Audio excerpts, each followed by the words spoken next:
Hello, I'm Essay, your AI essayist. Please note that all content, audio and video in this presentation are AI generated. As AI can sometimes produce inaccuracies, I encourage you to verify any factual information presented. With that in mind, let's begin. Nicole Oresme is a treatise on the origin, nature, law, and alterations of monies, composed around the year 1355, stands as a seminal document in the history of economic and political thought. It emerges from the crucible of the 100 Years' War, a period marked by fiscal crisis and the repeated, cynical debasements of currency by French monarchs, seeking to finance their campaigns. Oresme, a polymath whose intellect spanned theology, mathematics, and natural philosophy, directed his formidable analytical powers toward the subject of money, producing an argument of extraordinary clarity and enduring relevance. This essay undertakes a rigorous evaluation of the internal claims and logical architecture of Oresme's treatise,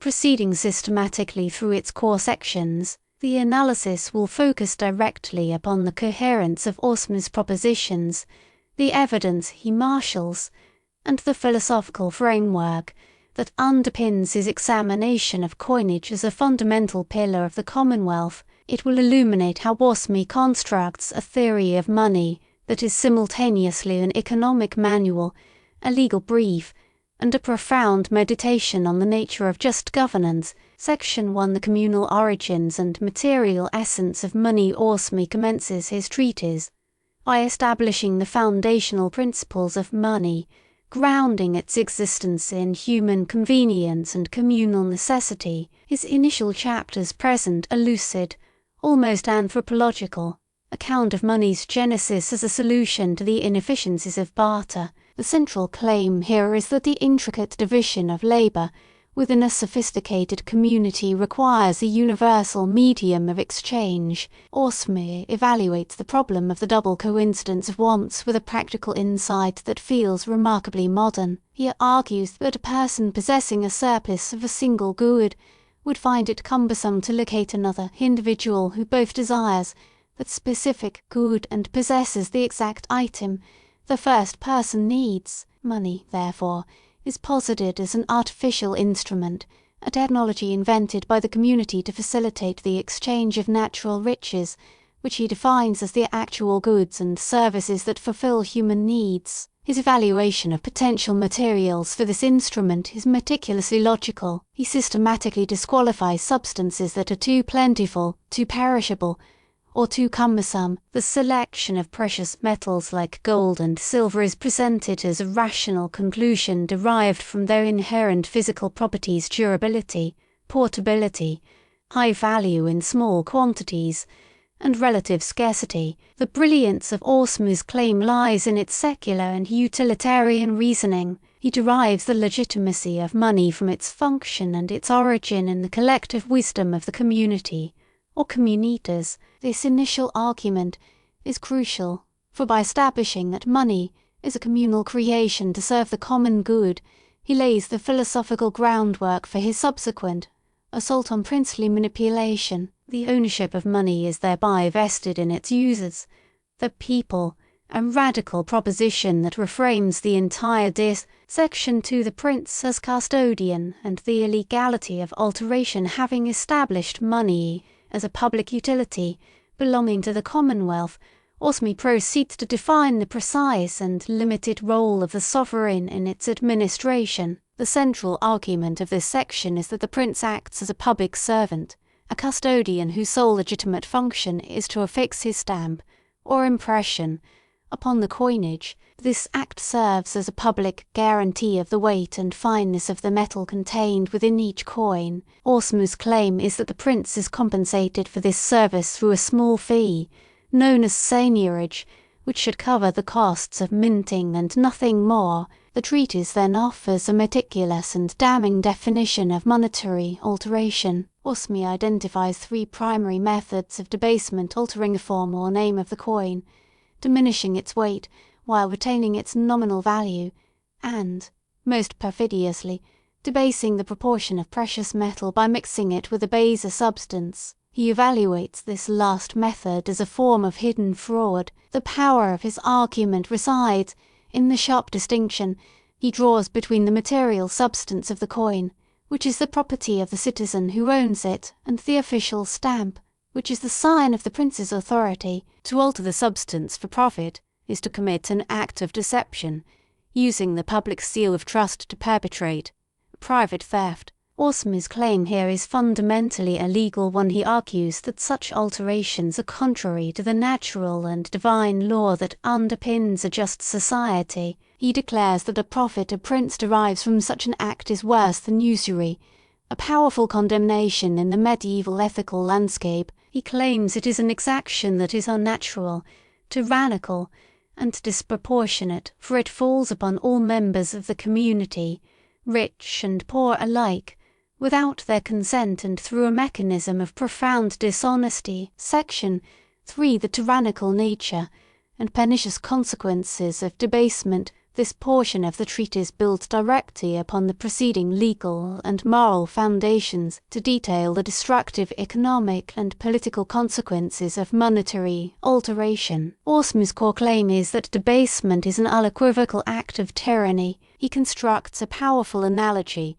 asserting that for a prince to arbitrarily alter the value of the currency is tantamount to him claiming ownership of all his subjects' private property, a classic definition of tyrannical rule. Oresme's evaluation moves from the abstract philosophical plane to concrete economic observation. He claims with forceful clarity that debasement disrupts and ultimately destroys commerce. Merchants, being rational actors, will cease to bring their goods to a kingdom where the medium of exchange is unreliable and subject to arbitrary depreciation. He presents the claim that such policies lead to a drain of precious metals from the realm, as good, unadulterated coinage is either hoarded by fearful subjects or exported for its higher bullion value. This is a remarkably early and clear articulation of the dynamic later formalised as Gresham's law. Oresme's analysis of the social consequences is equally astute. He claims that debasement impoverishes the king's subjects,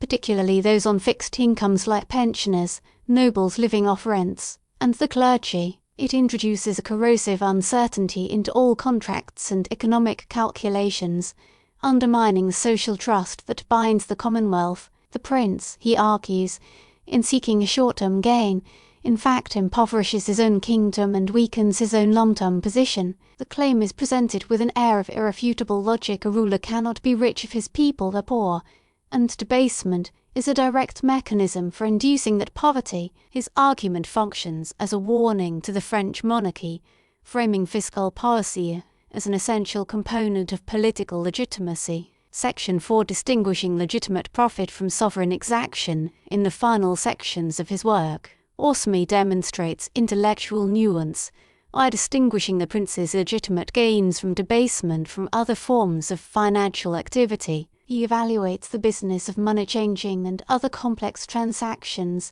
making careful delineations between lawful profit and sinful usury. The central claim here is that while the natural use of money is for the direct exchange of goods, certain secondary uses, like foreign exchange, can be licit and necessary for commerce, and those who perform this service may earn a legitimate wage. This demonstrates that Oresme's critique is targeted with immense precision. His condemnation is for the abuse of sovereign power, the perversion of a public instrument for private gain. His argument against debasement is strengthened by his acknowledgement of legitimate financial complexity. He then turns to remedies, claiming that the only path to restoring economic health and political stability is a return to a sound and stable currency. He proposes that the control and regulation of money be vested in the community itself, or its chosen representatives, a proposition of startling political courage for the 14th century. While he acknowledges the prince's role in minting, the ultimate authority over the standard, in his view, should reside with the people whose economic lives depend upon it. The treatise thus concludes by transforming an economic analysis into a call for a form of constitutional check on monarchical power. The claim is that good money is inseparable from good governance, and that a just king, will recognize that his own prosperity is intrinsically linked to the stability of the currency, and the economic well-being of the Commonwealth here is one to protect. In conclusion, the cumulative force of Nicole Oresme's arguments within his treatise presents a coherent, powerful, and philosophically profound theory of money. His work systematically builds a case from first principles, establishing the communal origin of money to define its proper, limited administration by the sovereign. The internal logic of the text is formidable. Each section's claims provide the necessary foundation for the next, moving from the nature of money to the illegality of its alteration, and from there to the devastating economic and political consequences of such an act. Oresme's evaluation is rooted in a unique synthesis of Aristotelian ethics, Christian morality, and keenly observed economic reality. He marshals evidence from the daily experience of merchants, the behavior of markets, and the principles of just kingship to construct an argument that is both intellectually rigorous and practically grounded. The treatise's enduring significance resides in its pioneering articulation of money as a social and legal institution, a public trust whose integrity is a prerequisite for a flourishing and just society. Oresme's claims transcend their immediate historical context of war finance and royal profligacy, offering a timeless meditation on the relationship between sovereign power, economic stability, and the common good. It remains a foundational text, a testament to the power of rational inquiry to illuminate the deepest principles of political economy. We really appreciate you tuning into this AI-powered presentation.